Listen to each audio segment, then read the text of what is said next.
Everybody I know has got one of these, a tape measure. But is there anything better than a tape measure? Well, let's find out with one of these.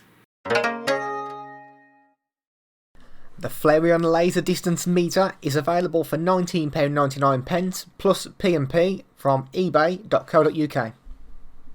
Here we have the laser distance meter from a company that I've never heard of before. I presume it's Floureon.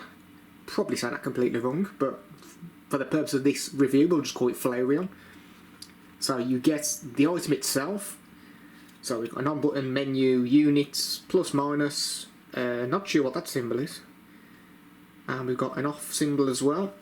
On the back just tells you the maxed output power, the laser wavelength as well, and it says it takes 2 alkaline batteries, which are AAA batteries. So if we just pop the back off there, as you can see there, you put 2 AAA batteries, which actually come with the product as well.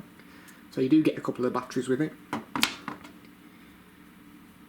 We've got this bit of string as well, so you can attach it to various things. Obviously you get the box with the item and you get the user guide as well, the user manual. So let's put the batteries in, let's see how it performs. Right, so the batteries are in the item now. So I'm going to have to refer a lot to the manual for this because I've never used one of these in my life. So the first thing it's telling me is to switch it on, and the little laser should come on as well. So if we turn it on, as you can see there, the laser has come on. And it's saying if I tap the on button again, it should give me a measurement. So if I tap it again, and straight away we get an error. I'm not sure if it's because we're too close to this box. So if we move this box further back, let's try that again. So if we start it and we'll press on again, oh, straight away I've got a measurement there. So maybe I was a little bit too close to the box. So let's try it one more time. So I've pressed the on button, the little laser's on. Press it again. Yeah, and again it's popped up with the measurement, which I presume is correct. Something else I've just seen as well is apparently if I do a long press on the on button, it should do a continuous measurement. So yeah, so that is continually measuring. So as you can see, the further I pull it away, the measurement's changing.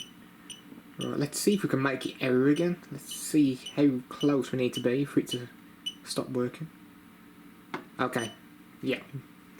So yeah, in the previous test we were too close to it. And I'm presuming if we just pull it back, yeah, if we pull it back it just continues doing the continuous measurement. Right, if you can see on the top there, we've got different types of measurements. So when that icon is showing, we are measuring the area. If we press menu again, so we've got like a box symbol there, that is measuring volume. If we press it again, we can measure height. If I get the instruction manual up as well, so you can see what I'm reading. Tele measuring height directly Pythagoras. So okay, that means nothing to me. It might mean something to people who work in building, I presume. So if we click it again and we get that symbol, that is twice Pythagoras plus. And if we press it again, we get twice Pythagoras minus. Okay, that confuses me. I'm just so used to just basically a measurement from there to there. That's kind of the way I roll. So let's have a quick breakdown of what each of these buttons do. So that is obviously your on button, and it's also the measuring button as well. So when it's switched on, you tap that button once and you can do a measurement. Hold it down, it does a continuous measurement. This button on the bottom left is a measuring reference button. Then next on this list we've got the units button, which says historical data in unit switch. We've got the C and off button, which is to clean up and to switch off the device. The next button on here is the menu button, which is a function switch, which obviously gives you the menu, and plus and forward and minus and backwards. Also, just to make you aware, this is the range of measurements that you can do. So 0.05, which obviously we went lower than that to start off with, that's why it kept erroring.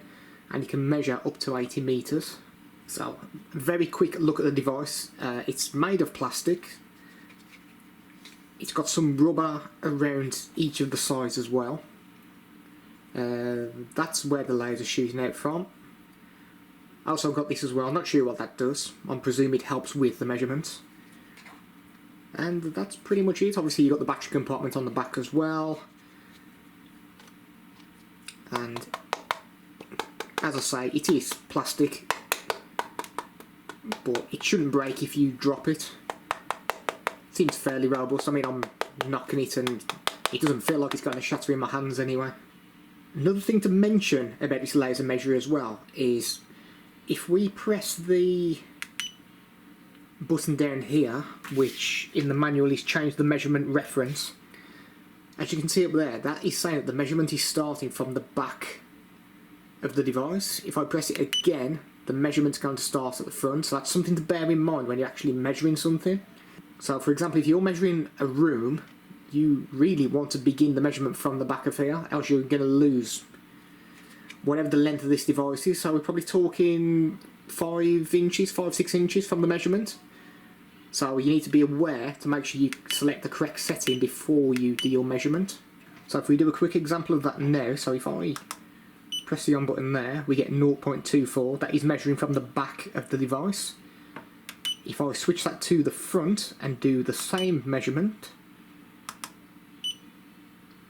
we get 0.122, so there is quite a difference there. So like I say, bear in mind that you've selected the right option up here.